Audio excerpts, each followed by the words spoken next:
कैसर room ने हालात का जायजा लेने के लिए अपना एक आदमी मदीने में भेजा।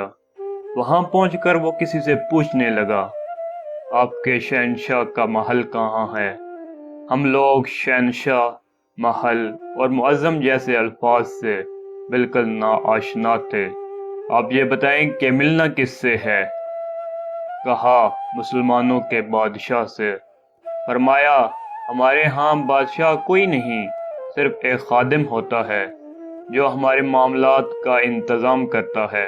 उसका नाम उमर रज़ी अल्लाह ताला अन्हो है और वो महल में नहीं रहता बल्कि गारे के एक झोंपड़े में रहता है और इस वक्त वो कहीं मजदूरी कर रहा होगा।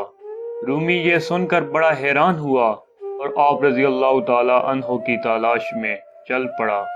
जरा आगे जाकर देखा कि उमर रज़ी अल्लाह ताला अन्हो सर के नीचे दुआ रखकर मिट्टी पे सोए हुए हैं। ये कहने लगा, क्या ये है वो उमर जिसकी हैबत से दुनिया के फरमारवाओं की नींदें उड़ चुकी हैं? ऐ उमर, तुमने इंसाफ किया और तुम्हें गम रेत पर भी नींद आ गई।